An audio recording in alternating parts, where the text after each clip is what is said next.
So, welcome to this edition of the Raising Our Vibration podcast, where we explore higher consciousness through spiritual practice. And today, Stephen and I are going to discuss out of body experiences, seeing visions, superpowers. And are these related to enlightenment? Are they signs of enlightenment? Are they hindrances on the path? Are they helpful on the path? Are they something to aim for and shoot for? So that's our discussion today. And so I wanted to just kind of frame the discussion within the Four Noble Truths of Buddhism in terms of Lee Brasington talks about the Buddha being a phenomenologist, and he's really not talking about the nature of reality. He's talking about the nature of our perception, the nature of our mind, and the nature of suffering. And so the first noble truth is the truth of suffering, or which we might just, instead of suffering, we could just say unsatisfactoriness, right, Stephen? So just life, it never, we're always caught between pain and pleasure and seeking and wanting and grasping, and that the source of our suffering is identification and grasping. That is the source when we are trying to form an identity or be something or seek something in that we think will lead us to happiness or lead us to nirvana. Then when it's that seeking, that grasping, that attachment and identification, which is the source of our suffering, because the nature of all experiences is to arise, to abide, and to dissolve. There's no permanent, that's the nature of this body, that's the nature of this phenomenal consciousness, that's the nature of every experience we have, is that they arise, they abide, and they dissolve. So there is nothing to grab onto. There is nothing substantial to grab onto. So our attempts to identify as something or to grab on to something for our comfort or our sense of fulfillment is by its nature a doomed activity, and we will always be left with suffering. But there's also a way beyond suffering, right? And so there's skillful means, and that's what we talk about in meditation, is these skillful means that we use to get out of this cycle of suffering, this cycle of identification and grasping and disappointment and dissolution and being in that endless cycle. So how does out-of-body experiences, seeing visions, and having superpowers relate to that? Well, in a sense, all those are just experiences like any other experience. They are perceptions just like any other perception. They are, in a sense, no different than perceiving this pencil. This is an object that I can experience.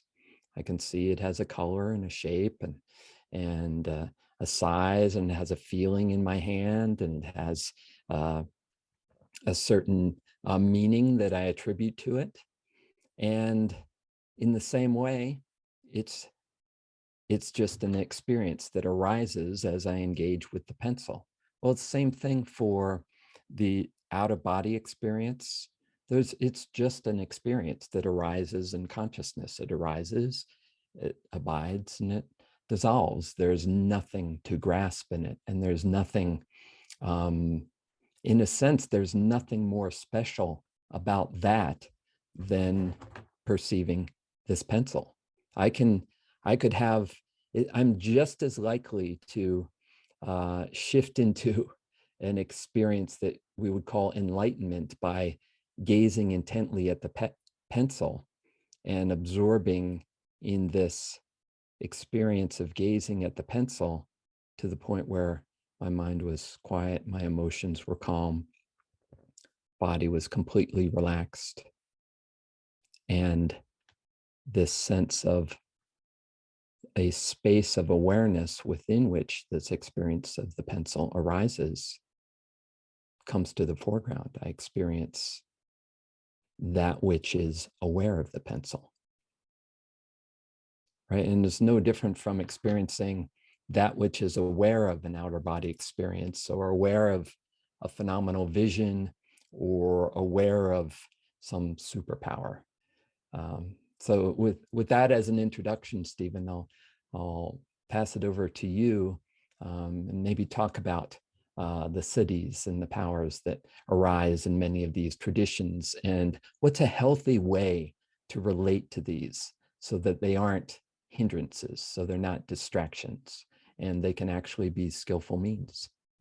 Oh, thank you, Kevin, and love and blessings to everybody. And it's a very rich conversation to have when we talk about siddhis, because over the years, just from personal experience, both Kevin and I have been fortunate with siddhis in that they've arisen as blessings, and you could almost say byproducts of a natural, process that we'd gone through in evolving awareness. So most of the arising of these powers, superpowers, and so on, actually come by in a very natural and effortless way. They're not something you necessarily try to do. And there's been a number of pieces of research over the years. In fact, there's been some recent studies done for example, the Journal of Dharma Studies in 2020, where they pointed out that there is actually a metaphysical logic behind siddhis, mystic powers. Even if you look at all the traditions, they talk about them in Patanjali's Yoga Sutras.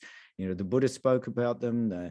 Most yogis will speak about them, and they clearly place them giving a dimension to phenomenon, but also pointing out that we don't try, or we don't attempt to cultivate them as a goal in themselves. And I think, especially in the West, as we know, Kevin, there's such a strong emphasis on goal related. You look around, you find a goal. You've got a goal regarding your finances, or your health, or your relationships, or even your spiritual path.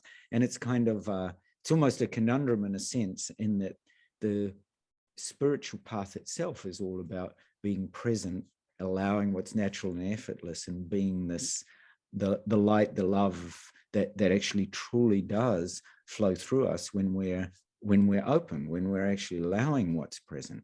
So the goal of chasing after superpowers and siddhis actually contradicts the metaphysics, the path that spirituality truly is. At the heart of all spirituality lies the light, love, and peace that we so often speak about in the subtle energy meditation. And if you look at any great tradition, it's those qualities, the qualities of our compassionate awareness, the qualities of our love for each other, the qualities of the way that we can coexist peacefully as human beings. So the powers, and many people over the years have come to me wanting to learn about out-of-body experiences, because they know that I've been able to do those practices, or other type, telepathy, telekinesis, all manner of manifestations, so on. And a lot of the recent research points out that there is a metaphysical logic to the fact that if you do practice subtle energy, and you do practice really understanding how these energies are going to work without concentrating on the outcome, as Tenzin Wangyal Rinpoche says, and Yoda, there's no trying. Trying is not part of the process, because trying involves lots of effort, and that all that does is it concentrates you in a particular way, a limited way, within a limited field. And siddhis and superpowers and out-of-body experiences and telepathy, or any of the other powers that are spoken about even in some of the Yoga Sutras, arise when we're not searching for them. They arise as part of the natural, effortless process of our being. So the fact that cities have been central to, many discourses on yoga, or even in some of the advanced Buddhist practices, where they speak about, for example, in Tantra, walking on water or manifesting objects or hearing great sounds from afar and so on, that they are part of the process and not something that's focused on as a simple goal. So even if we look at the Christian mystical tradition, or we look at the many miracles of Christ, those are often focused on as being a really important part of the proof of either godliness or some kind of higher consciousness, when in fact they are actually part of the natural process of Christ's consciousness, or of the Christ consciousness in human beings. And I think Christ himself said in the Bible that there'll be those that come after me that have the same powers, or that, these are part of the birthright of every human being. And I think it's just that we don't trust our natural, effortless power within, whatever those powers are. There's so many different ways that we can manifest superpowers when we look at what our natural and effortless superpower is. So it really comes back to this process of, so how do you go about doing that? And I often consider that if people are wanting to not manifest superpowers, but actually have them as part of the natural course of their practice, then one of the big aspects of any spiritual path that we always talk about, Kevin, is the power of attention and meditative awareness.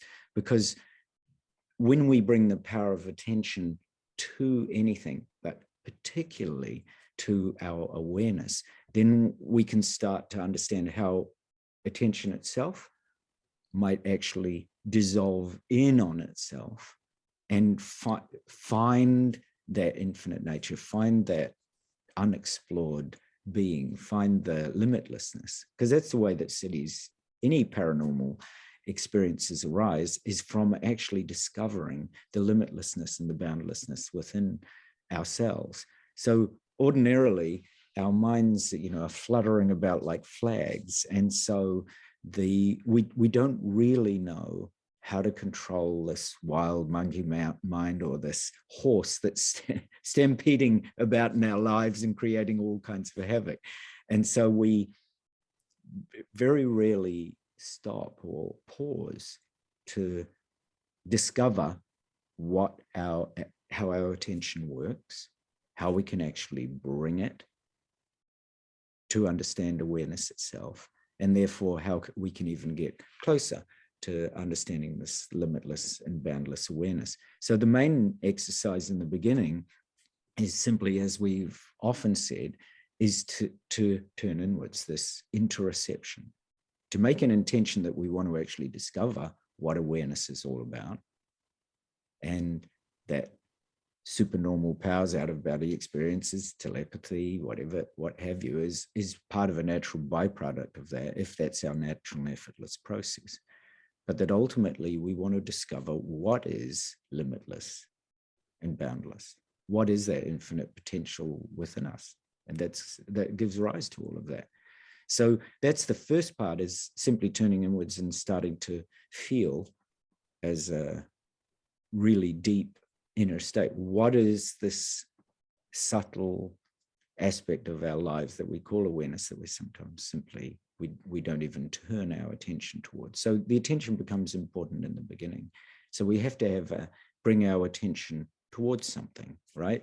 If you're, just as Kevin said, you can bring it towards the pencil in a variety of different ways. You can see the pencil as an object, or you can be aware of the entire space and the pencil within it. So there's lots of ways when you simply look at attention. We're taught in a particular way in our lives to simply bring it towards object-based awareness, right? Where you're focusing on things as separate. So that's how we start in that way, and then we start to develop meditative awareness or mindfulness. So we start to approach our thoughts and our feelings not just as objects, but also as just as Kevin had said, it's things that arise within awareness itself, in which we see that we're not our thoughts, we're not our feelings, we're also not our body, and that there is this underlying, and just as Kevin was speaking to this, the background that we've usually never been aware of. In fact, there's a whole other aspect to our lives. And when you consider that, this awareness, there's awareness in awareness itself. If you've never been aware of that, then there's an entire dimension to your life, a background that exists that you've never ever brought forward. And so that at the heart of the enlightenment, if we're going to define it, is that awareness of awareness itself. Exactly. Right. And I think that's why, in a lot of traditions, there's a real injunction to not pay attention to phenomenal objects, right? Because our tendency is so strong towards identification, attachment, grasping, right? Objectifying, striving. So what's your, I know you have a certain experience with that, but what's your advice to people in terms of who are so let's say, I have a lot of people now these days who are taking psilocybin and having these experiences where the bounds of perception are loosened, and they experience things in ways that they didn't experience before. But what tends to happen is then they want to repeat that experience, right? They want an even deeper experience of that. And what gets lost is that having that experience is not the point, right? It's the loosening the bounds of perception that's the point, so that we ultimately rest as awareness itself, right? So what do you say to people who are are seeking those phenomenal experiences, and which are so grippy, right? Which are so attracting and magnetic and pull you so strongly, but can lead you to just keep seeking that next experience, that next technique, that next step, rather than realizing that anything that we focus on, any experience we have, arises within awareness. And we can use a focal object to realize that the pencil arises within a field of awareness. And it's that field experience, that awareness itself, which is the goal, so to speak. Right. So what do you have to say on that? I think that the most difficult part for, in all of the exploration of paranormal experiences, and I'll give you an example of a number of people I've taught over the years, is that people come looking to develop a specific siddhi or a power. So they'll come and they'll say, I want to develop supersensory vision or an out-of-body practice, or I want to have telepathy so that I know what people are thinking. And coincidentally, last night I was discussing exactly this with a doctor who had developed this naturally over his life. And he realized at a certain point he didn't know what to do about this. So very first thing is you want to seek the instruction of somebody that has actually experienced this and can also help you to let go of the very thing that you're trying to cling on to. So that is the first aspect, is letting go of the goal completely, and going to to study, learn, or practice in, just as we've been talking about, subtle energy meditation or meditative awareness, with somebody who actually can instruct you with a really powerful foundation. Because any of the masters of the great traditions will sit with you and say, well, there are some very basic things you need to work with first, and that is to develop meditative awareness so that you don't actually get caught in the goal of the object. So that's the first thing. And then the first thing is to seek good instruction. It's a little bit like if you when you're on the spiritual path and you are confronted by the fact that there are, thousands of courses, teachers, instructions, things for sale, this course, that course, the next thing, and you don't know where to choose from.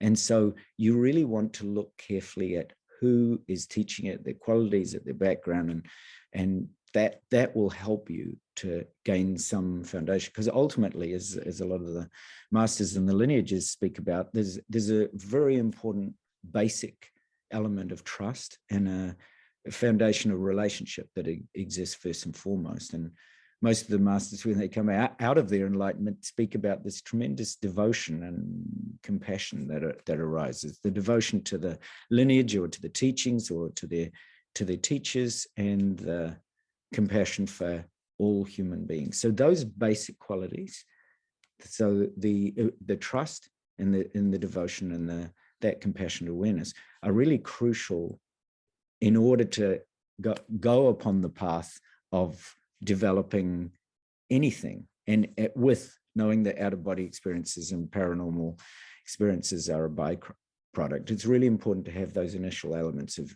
trusting in a teacher or a guide, and having a deep sense of devotion to what you're doing, and knowing on a really real and deep level that you're doing this not just for yourself. Because I think that's a fundamental flaw that people make. They want to walk on water just for themselves, to show off to their friends or to prove to themselves that they can do it.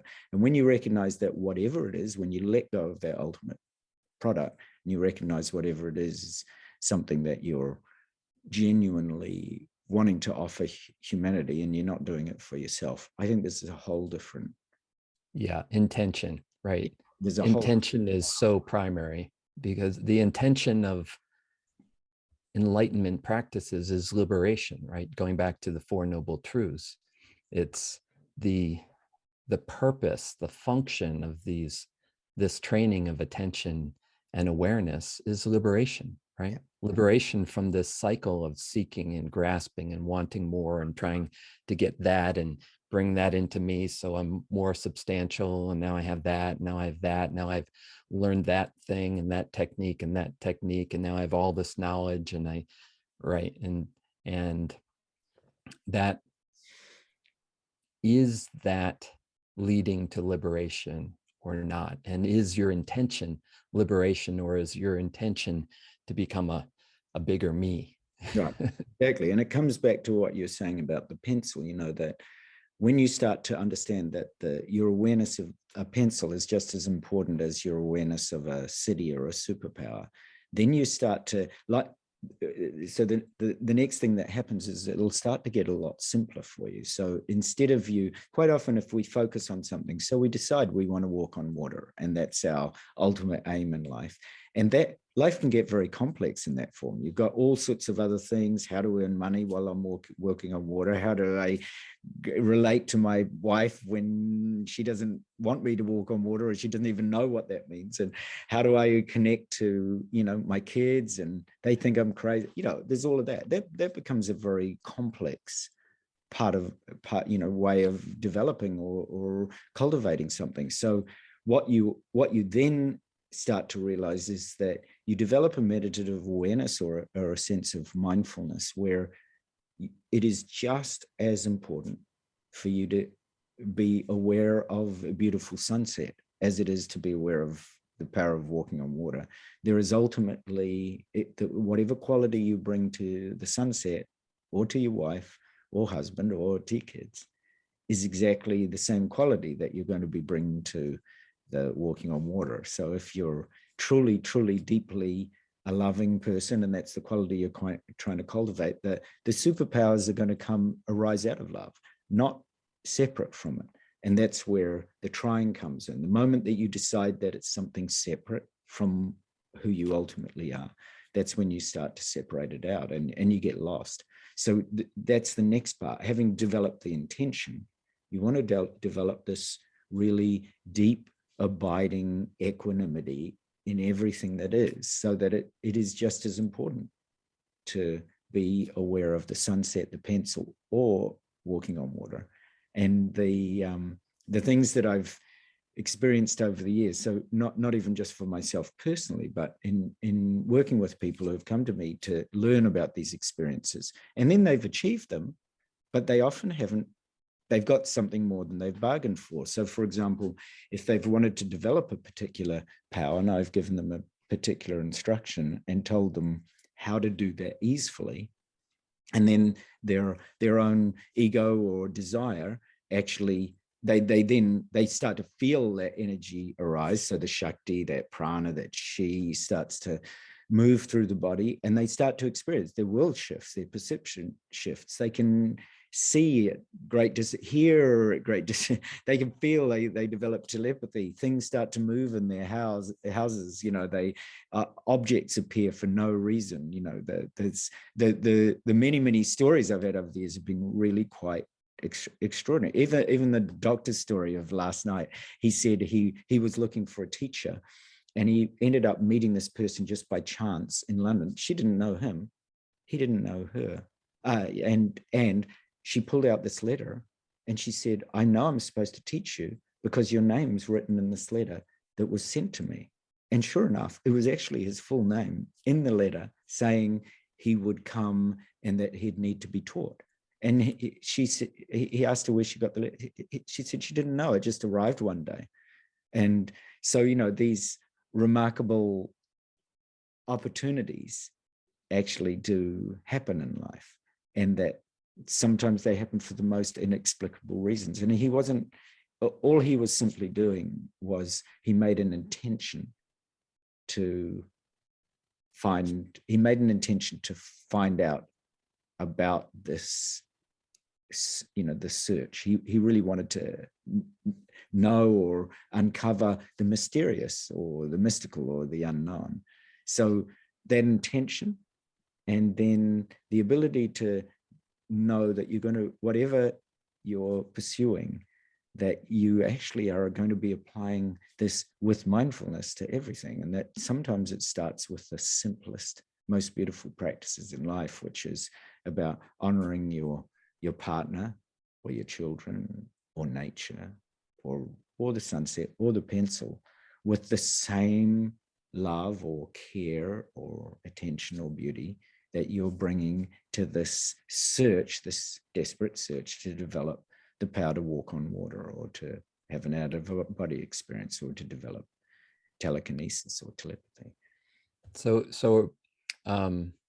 I think there's kind of two different approaches maybe to these, where one, you can see them, oh, there's a desire in that person, and you allow that desire to pull them forward, like a desire for something like this, and you allow that desire to pull them forward into the practice, which leads them beyond that, right? And then there's the approach of don't pay attention to that. It's about liberation. It's about awareness, right?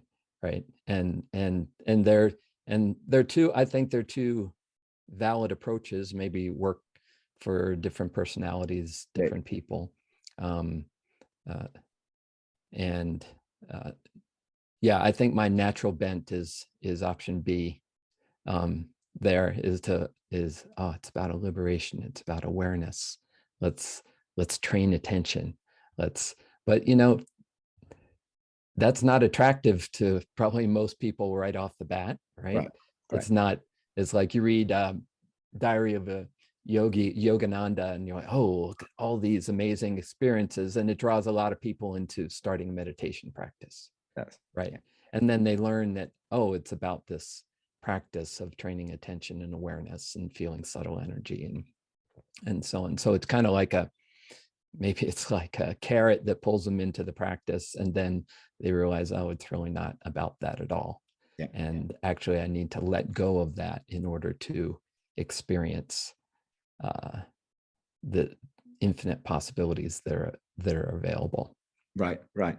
And I do think, Kevin, that the development of these, cities or powers and the development of awareness, they, like you said, they kind of meet each other at the same point, because at some point, the skills that you're using to develop, say, dealing with difficult emotions, or developing telepathy, or awareness of awareness, they're actually the same skills.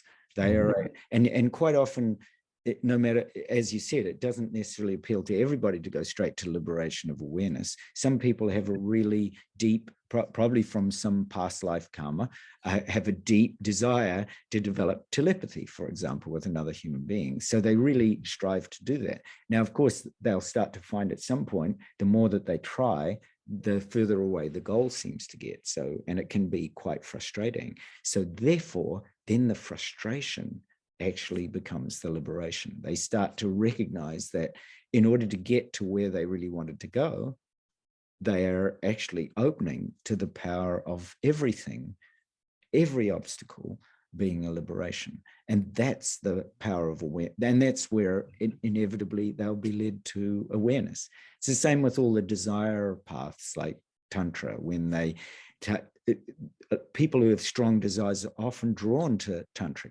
paths. And by Tantra, I mean the union practices, the visualization practices and the practices of union through deity yoga and so on. And they're drawn to that because they have a natural desire. And then once they start to understand that they're actually bringing the desire towards an object in the same way as you would train attention to be drawn inwards towards liberating as awareness and awareness of awareness, you start to recognize, oh, all these, it doesn't matter which portal you come through, they all actually end up at the same place. Right. End up liberate. So you end up liberating desire in the tantric path, or in the city. If you went right down a city path, you became so one focused on developing telepathy that was your whole life. Then that in itself would eventually become liberating, because you would, at some point, you would reach obstructions or obstacles in the path that you have to naturally liberate. And you're only going to be able to liberate them by actually embracing the obstacles, not the telepathy. Same thing with the desire path. You actually have to embrace the obstacles of desire in the desire path. That's the whole purpose. Same with awareness. You actually begin to embrace whatever obstacles you have to attention. Your attention might become incredibly focused and you can't let go. You actually no longer know what it means to expand limitlessly. You can't find the limitlessness because you recognize your limitations. And in fact, it's those limitations that are the liberation.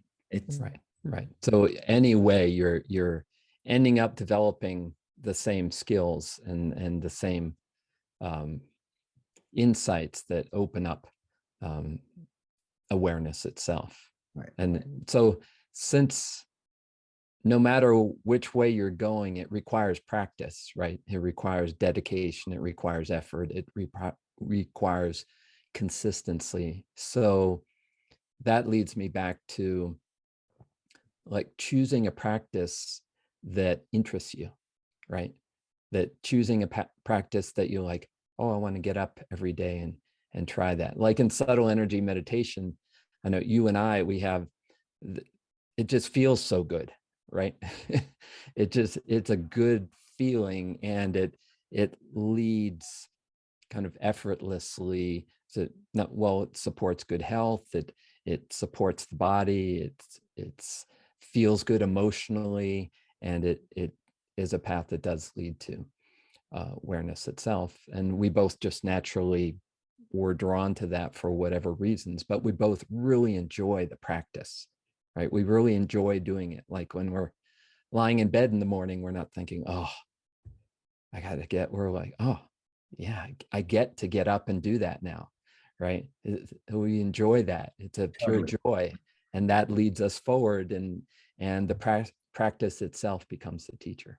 Totally. I think that is the point, right? The practice, whatever you're doing, if you've got this deep intention and this really deep intrinsic joy, this powerful, then it becomes like, in the beginning, it's like joyful effort, and then it becomes joyful effortlessness. I absolutely agree with you. That's a beautiful point to really end up on, is that the practice becomes the teacher, that we become the practice becomes the teacher, we become the teacher. It's very beautiful. Mm.